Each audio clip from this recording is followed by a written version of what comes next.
नमस्कार, मैं हूं शशि। आइए झारखंड के टॉप 25 प्रमुख खबर जानते हैं। बीजेपी नेता अनिल टाइगर हत्याकांड में 10 एकड़ जमीन का मामला। रांची पुलिस ने इंद्रजीत कुमार अनिल उर्फ अनिल महतो उर्फ अनिल टाइगर हत्याकांड का खुलासा कर दिया है। पुलिस ने बताया है कि कोलकाता के उल्टा टांड के एक होटल में 12 मार्च 2025 को हत्या की योजना बनी थी। हत्या में शामिल शूटर अमन सिंह और रोहित वर्मा 18 मार्च 2025 को कोलकाता से रांची पहुंचा था। रांची पुलिस ने हत्याकांड में शामिल 5 आरोपियों को गिरफ्तार किया है। पुलिस ने कहा है कि कांके में जमीन पर कब्जा का विरोध करने की वजह से अनिल टाइगर की हत्या की गई। एसएसपी और जिले के वरीय पुलिस पदाधिकारियों ने प्रेस कॉन्फ्रेंस करके बृहस्पतिवार 10 अप्रैल को इस केस का 10 एकड़ जमीन पर अवैध कब्जा और 4.5 करोड़ रुपए का कनेक्शन भी बताया है। एसएसपी ने बताया कि अनिल टाइगर मूल रूप से कांके थाना क्षेत्र के गांगी खटवा गांव के रहने वाले थे। राजनीतिक कार्यकर्ता के साथ साथ वह समाज सेवी भी थे। प्रेम महतो को शहीद का दर्जा की मांग। बाबूलाल मरांडी। झारखंड प्रदेश भाजपा अध्यक्ष व नेता प्रतिपक्ष बाबूलाल मरांडी ने कहा है कि बोकारो में प्रेम कुमार महतो की लाठीचार्ज से हुई मौत उनकी शहादत है, उन्हें शहीद का दर्जा मिलना चाहिए। उन्होंने कहा है कि लाठी वाले पुलिस जवान पर हत्या का मुकदमा दर्ज हो तथा कठोर सजा दिलाई जाए ताकि भविष्य में ऐसी घटनाओं की पुनरावृत्ति न हो। श्री मरांडी गुरुवार को नवाडी प्रखंड स्थित धावाटांड गांव पहुंचे थे। यहां श्री मरांडी ने स्वर्गीय प्रेम कुमार महतो के आवास जाकर शोकाकुल परिजनों से मुलाकात की और शोक संवेदना प्रकट करते हुए घटना की जानकारी ली है।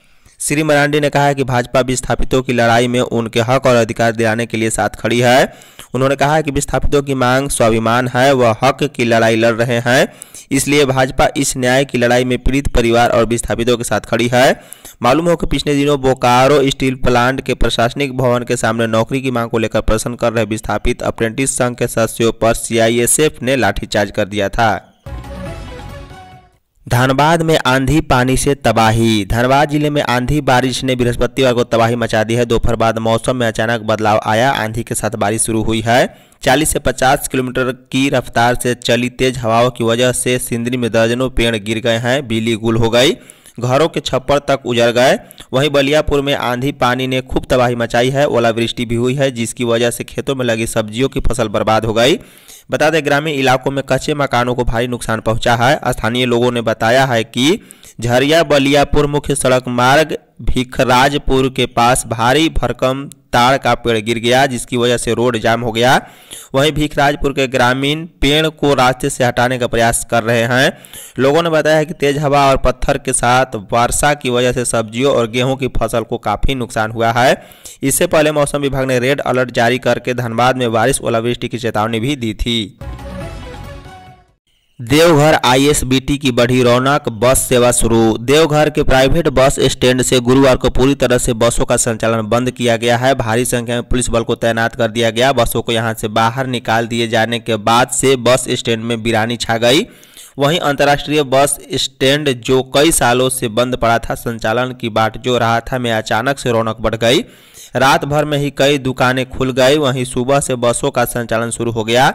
पहले ही दिन देवघर बस ऑनर्स एसोसिएशन की हड़ताल के निर्णय का असर भी दिखा। बसों में यात्रियों की संख्या आम दिनों की तुलना में थोड़ा कम रहा। वहीं सुबह से लेकर रात 10 बजे से खुली, जिसमें 10 बस सुल्तानगंज, 1 गोड्डा और 1 भागलपुर के लिए रवाना हुई है। यहां यात्रियों की संख्या कम दिखी, लेकिन टोटो और ऑटो चलाने वाले की भीड़ देखी गई।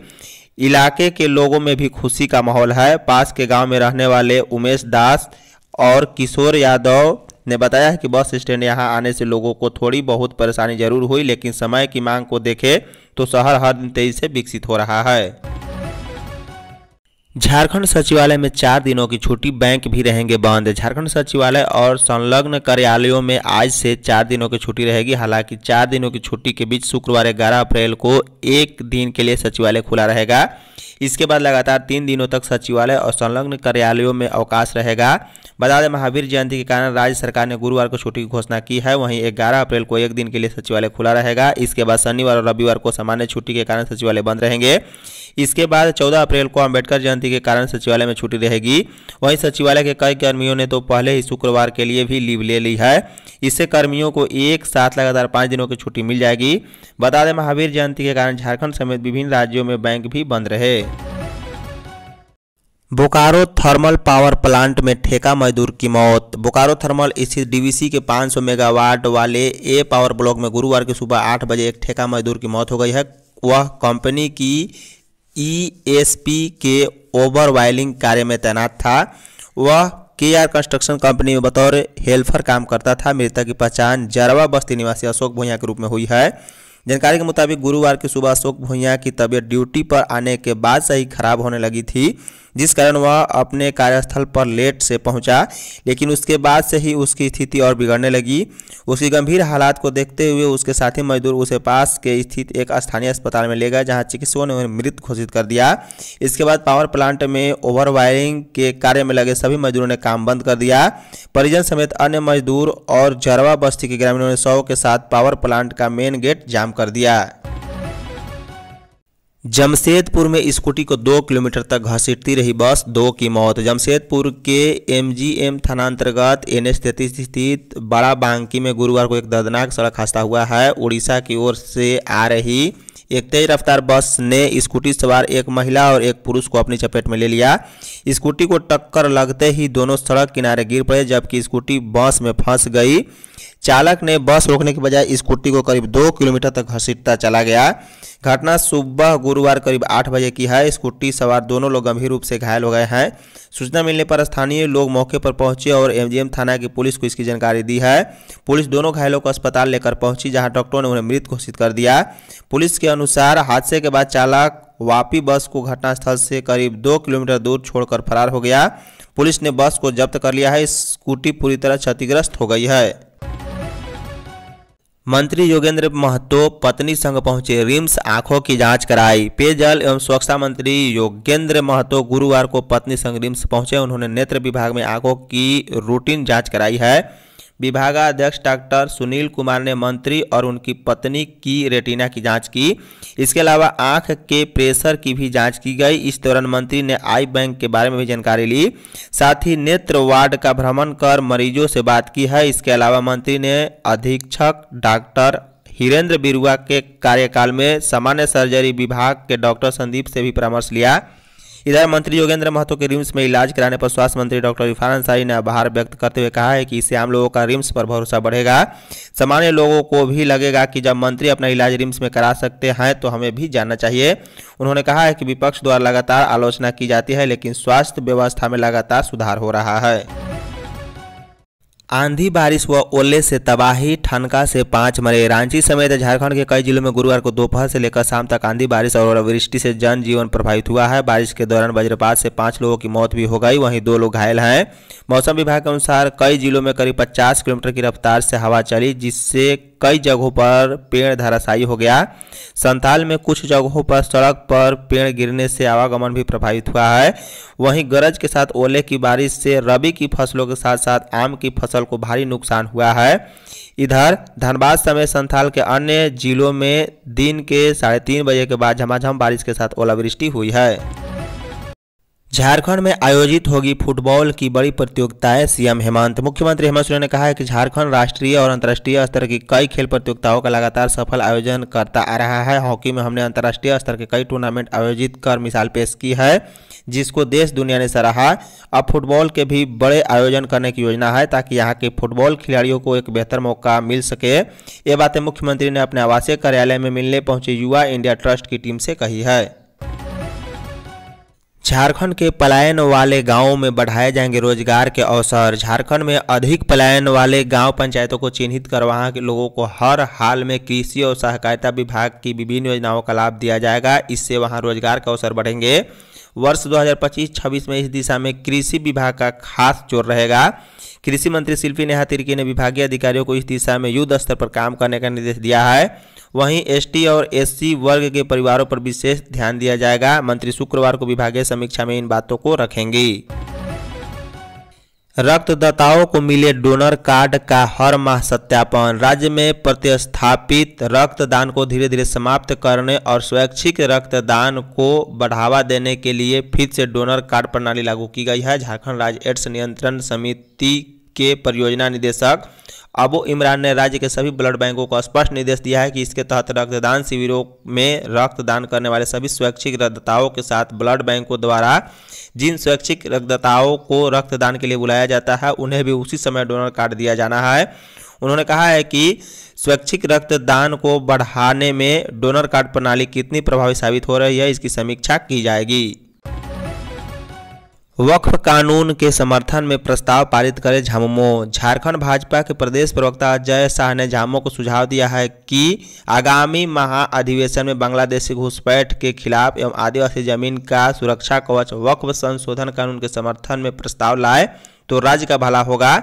उन्होंने झामुमो पर आदिवासियों के नाम पर केवल राजनीतिक दिखावा करने का आरोप लगाया है और मांग की है कि पार्टी अधिवेशन के मंच से स्पष्ट रूप से बताए कि वह आदिवासियों के जमीन की रक्षा करना चाहती है या तुष्टीकरण की रणनीति को आगे बढ़ाना चाहती है। नक्सल अभियान पर खर्च होंगे 125 करोड़ रुपए। राज्य के नक्सल प्रभाव वाले जिलों में अभियान समेत अन्य मामलों में साल 2025-26 में 125.54 करोड़ रुपए खर्च होंगे। केंद्रीय गृह मंत्रालय के द्वारा इस संबंध में राशि निर्गत कर दी गई है, जिसके बाद राज्य सरकार के गृह विभाग ने इन पैसों को खर्च करने को लेकर पुलिस मुख्यालय को आदेश जारी किया है। नक्सल प्रभाव वाले जिलों में नक्सल अभियान, उससे जुड़े लॉजिस्टिक सपोर्ट, नए कैंपों के निर्माण, गुप्तचरों, संचार, हथियार की खरीद समेत अन्य मामलों पर यह राशि खर्च की जाएगी। राज्य के घोर नक्सल प्रभाव वाले जिले पश्चिमी सिंहभूम समेत 8 उग्रवाद प्रभावित जिलों में यह राशि SI स्क्रिप्ट के तहत खर्च होंगे। जन्म प्रमाण पत्र नहीं रहने से 4 लाख बच्चों का नहीं बना आधार। झारखंड में जन्म प्रमाण पत्र नहीं बनने से स्कूली बच्चों का आधार कार्ड नहीं बन पा रहा है। सरकारी स्कूलों में नामांकित 4,15,891 बच्चों का अब तक आधार कार्ड नहीं बना है। यह नामांकित कुल बच्चों का 9% के करीब है। वहीं 6,64,000 बच्चों का आधार वेरिफिकेशन भी पेंडिंग है, जबकि 5,86,000 बच्चों का आधार वैलिडेशन फेल हो गया है।